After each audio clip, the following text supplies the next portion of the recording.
오늘 성경 말씀은 시편 65편 1절에서 13절입니다. 우리는 하나님의 은혜 없이는 살 수 없습니다. 하나님께서 우리를 지으셨고 우리를 구원하셨으며 매일 우리를 돌보십니다. 하나님께서는 끊임없이 우리를 당신 앞으로 불러주셔서 은혜를 베풀어 주십니다. 이 하나님의 은혜를 깨닫고 감사할수록 우리는 행복해지며 하나님을 기쁘시게 하는 삶을 살아가게 됩니다. 다윗은 시편 65편에서 하나님의 은총을 세 가지로 말하고 있습니다. 첫째는 시온의 은총, 둘째는 창조와 역사에 나타난 하나님의 은총, 셋째는 소산의 은총입니다. 이 시간 다윗의 노래에 담겨있는 은총에 대해 알아보겠습니다. 오늘 본문 1절, 하나님이여 찬송이 시온에서 주를 기다리오며 사람이 서원을 주께 이행하리이다. 시온은 원래 예루살렘에 있는 언덕 이름이었습니다. 이곳에는 본래 여부수 족속이 살고 있었는데 다윗이 점령하여 이곳에 언약궤를 옮겼습니다. 그리고 솔로몬은 이곳에 성전을 건축하였습니다. 그 후로 이 언덕은 시온산으로 불렸습니다.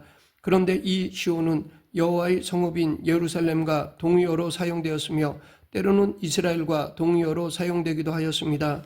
여기서 시온은 하나님의 성소를 가리킵니다. 그러하기에 시온은 여호와의 말씀이 나오는 곳이며 궁핍하고 억압받는 자를 위한 하나님의 도우심이 나오는 곳이기도 합니다.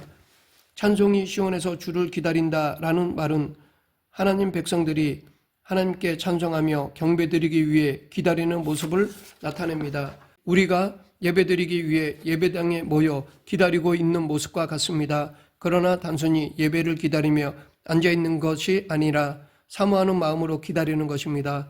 어떤 말씀을 주시든지 아멘하고 받고자 열망하는 마음으로 기다리는 것입니다. 이렇게 우리는 하나님을 갈망하며 주실 은혜를 사모함으로 기다릴 뿐만 아니라 하나님께서 베풀어 주신 모든 은혜를 감사하며 하나님께 충성하기를 서원해야 합니다. 사람이 서원을 주께 이행하리이다. 다윗은 하나님께서 베풀어 주신 은혜를 감사하며 이전에 하나님께 서원했던 것을 실천하겠다고 다짐했습니다. 1절에서 시온에 계시는 하나님을 부른 다윗은 2절에서는 기도를 들으시는 하나님을 부릅니다. 기도를 들으시는 주여 모든 육체가 주께 나오리이다. 시온에 계시는 하나님은 당신의 백성들의 기도, 특히 연약한 자들의 기도를 외면하지 않으십니다. 하나님께서는 우리가 당신 앞에 나와서 기도하는 것을 기뻐하시며 응답해 주십니다.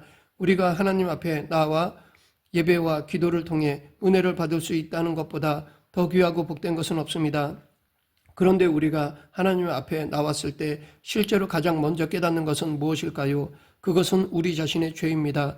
하나님의 선하심과 거룩하심을 깊이 묵상할수록 우리는 자신의 죄를 더욱 분명하게 깨닫게 됩니다. 그러하기에 우리는 하나님 앞에 죄를 고백하고 용서받기를 구하게 됩니다. 죄사함 없이는 하나님을 만나고 하나님과 교제하는 것이 불가능합니다. 그래서 다윗도 3절에서 죄악이 나를 이겨싸우니 우리의 허물을 주께서 사하시리이다 라고 하였습니다. 우리는 연약하여 자주 넘어집니다. 그러나 하나님께서는 우리가 통회하며 회개할 때 얼마든지 사해 주십니다. 이렇게 죄사함을 받은 사람은 하나님 앞에 가까이 나아가 은혜를 힘입게 됩니다. 4절은 우리가 하나님 앞에 나아가 은총을 힘입는 것은 전적으로 하나님의 주권적인 역사임을 강조하고 있습니다. 주께서 택하시고 가까이 오게 하사 주의 뜻에 살게 하신 이 모든 것이 하나님께서 주권적으로 우리에게 베풀어 주시는 은혜입니다. 오늘 우리가 하나님 앞에 나온 것은 내 선택과 의지와 힘에 의한 것이 아닙니다. 하나님께서 나를 택하여 당신의 백성으로 삼아 주셨기 때문입니다. 죄인은 하나님 앞에 나아갈 수 없는데 하나님께서 우리를 택하시고 우리 죄를 사해 주셨으며 우리를 당신 앞에 가까이 나오게 해주셨습니다. 4절에서 말하는 주의 뜰은 제사장이 아닌 일반 백성들이 들어갈 수 있었던 성전의 한 구역을 가리킵니다. 그러하기에 주의 뜰에 산다라는 것은 하나님과의 친밀한 교제 가운데 살아가는 것을 의미합니다. 이렇게 하나님께서 택하시고 가까이 오게 하사 주의 뜰에 거하게 하신 사람은 복이 있습니다. 이런 성도는 이제 성전의 아름다움으로 만족하게 됩니다. 이 말씀은 하나님과의 친밀한 교제를 통하여 위로부터 부어주시는 신령한 은혜를 누리는 것을 의미합니다. 오늘 우리에게 진정한 만족과 행복을 주는 것은 세상의 재물이나 권세나 명예가 아닙니다. 하나님과의 친밀한 교제를 통해 누리는 신령한 은혜만이 우리를 진정으로 만족하게 하며 행복하게 해줍니다. 두 번째 단락인 5절부터 8절에서는 창조와 역사에 나타난 하나님의 은총을 찬양하고 있습니다. 하나님은 이스라엘의 구원자이실 뿐만 아니라 온 세상의 구원자이십니다. 그래서 다윗은 시온에 있는 하나님의 성전으로부터 이제 땅끝까지를 바라봅니다. 5절 우리 구원의 하나님이시여 땅의 모든 끝과 먼 바다에 있는 자가 의지할 주께서 의를 따라 어미하신 일로 우리에게 응답하시리이다. 이스라엘을 구원하신 하나님은 이방인들의 구원자도 되십니다. 하나님께서 이스라엘을 택하신 것은 그들을 통해 이방인들을 구원하시기 위한 것이었습니다. 여기 하나님께서 행하신 어미한 일은 당신의 백성들을 구원하시기 위해 행하신 놀라운 초자연적인 기적들을 가리킵니다. 그 대표적인 일은 출애굽과 가나안 정복입니다. 하나님께서 행하신 어미하신 일들은 교회의 역사에 그리고 우리 각 개인의 인생 여정에 가득합니다. 구원자 하나님은 또한 창조주 하나님이십니다. 하나님께서는 홀로 온 우주 만물을 창조하셨고 그 모든 것을 절대 주권으로 다스리십니다. 그래서 다윗은 창조주 하나님에 대해 6절에서 주는 주의 힘으로 산을 세우시며 권능으로 띠를 띠시며 라고 하였습니다. 여기서 하나님의 창조 행위 가운데서 대표적으로 산을 세우신 것을 언급하고 있습니다. 산은 하나님의 능력과 영원성과 불변성 그리고 견고함을 상징합니다. 그리고 하나님께서 권능의 띠를 띠셨다라고 한 것은 용사이신 하나님의 모습을 부각시킨 것으로 하나님은 전능하신 창조주이시며 원수들과 대적들을 제압하시며 진멸하시는 용사이십니다. 그러므로 전능하신 하나님, 만군의 여호와를 온전히 의지하는 성도는 담대하고 평안합니다. 6절에서 산을 세우신 창조의 역사는 7절에 와서 바다를 다스리시는 역사로 이어집니다. 바다의 설렘과 물결의 흔들림과 만민의 소유까지 진정하시나이다. 인류에게 바다는 통제가 불가능한 존재입니다.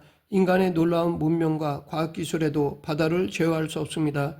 그러나 아무리 무섭고 엄청난 바다의 거센 기세도 그것을 지으신 하나님께서는 간단하게 제압하십니다. 홍해도화 사건이 그 예 중에 하나입니다. 예수님께서도 갈릴리 호수에서 이 사실을 증명해 주셨습니다. 7절 상반절이 자연계에 대한 하나님의 통제력을 보여준다면 하반절은 인간 세계에 대한 하나님의 통치를 보여줍니다. 만민의 소유는 하나님께 대한 주제넘고 건방진 반역을 가리킵니다. 인간은 교만하여 하나님을 인정하지 않으려 하며 자기 맘대로 행하여 하나님을 대적해 왔습니다. 그러나 역사는 하나님께서 그 모든 인간들을 심판하시고 주관하셨음을 분명히 보여줍니다. 하나님은 온 자연계와 인류 역사를 통치하십니다. 8절에서 다윗은 하나님의 통치와 은총이 미치는 범위를 땅끝까지로 확대하고 있습니다. 땅끝에 사는 자가 주의 징조를 두려워하나이다. 주께서 아침 되는 것과 저녁 되는 것을 즐거워하게 하시며, 여기서 땅끝에 사는 자란 하나님을 전혀 모르는 자들입니다. 그런데 그들도 주의 징조, 즉 만물에 드러나 있는 하나님의 신성과 권능을 느끼며 하나님을 두려워합니다. 또한 하나님께서는 우리가 살아야 할 감격적인 이유와 목적을 주십니다. 이 은혜를 힘입어 살아가는 성도는 아침마다 하나님께서 새롭게 부어주시는 은혜로 기뻐하며 저녁마다 하나님께서 함께 하신 은총으로 감사하며 행복해합니다. 마지막 단락인 9절부터 13절에서는 풍년의 복을 주시는 하나님을 찬양하고 있습니다. 9절은 하나님을 마치 농부처럼 땅을 돌보시는 모습으로 묘사하고 있습니다. 농부가 땅에 물을 대어 농과 밭을 부드럽게 하는 것처럼 하나님께서 단비를 내리셔서 오곡이 풍성하게 하십니다. 팔레스틴은 특히 남쪽으로 내려갈수록 물이 귀하고 강수량도 적습니다. 그래서 황량한 광야가 많습니다. 비가 오지 않기 때문에 식물이 자라지 못하는 것입니다. 이렇게 물이 귀한 땅에서 농사는 전적으로 하늘에서 내리는 비에 달려 있습니다. 그런데 팔레스틴에는 5월과 10월이 우기이며 농사철입니다. 그때 비가 충분히 내리면 풍년이 됩니다. 이 비는 농부가 내릴 수 없고 오직 하나님만 내리십니다. 하나님께서는 비를 적당하게 내리셔서 사람들에게 양식을 주십니다. 본래 유목민이었던 이스라엘 백성들은 가나안 땅에 들어가 정착하며 농사를 짓게 되었습니다. 그들은 가나안 사람들에게 농사 짓는 법을 배웠습니다. 그런데 가나안 사람들은 바알 신이 비를 내려주어야 농사를 지을 수 있고 풍년이 든다고 믿었습니다. 이스라엘 백성들은 그들에게 농사 짓는 법을 배우면서 자연스럽게 그들의 우상 숭배도 받아들였던 것입니다. 계속해서 다윗은 11절에서 한 해를 찬란하고 아름다운 보석으로 단장한 여왕으로 묘사하고 있습니다. 이것은 하나님께서 그 해 가을에 풍년이 들게 하셔서 풍성한 곡식으로 들을 아름답게 장식하신 것을 의미합니다. 다윗은 또 들을 익은 곡식으로 덮으신 것을 하나님께서 지나가신 흔적으로 묘사하였습니다. 하나님께서 주시는 풍성한 소출은 논밭에만 있는 것이 아니라 들과 광야에도 있습니다. 12절 들의 초장에도 떨어지니 작은 산들이 기쁨으로 띠를 띄었나이다. 광야는 비가 잘 오지 않기 때문에 풀도 잘 보이지 않습니다. 그런데 하나님께서 비를 흡족하게 내려주시면 목축에 적합한 초장이 됩니다. 이렇게 비가 내린 후 광야가 푸른 초장이 되는 것 역시 하나님께서 은혜를 베푸신 결과입니다. 다윗은 이러한 풍년을 하나님께서 장식하신 아름다운 여왕으로 묘사하였고 하나님께서 지나가신 발자취로 묘사하였습니다.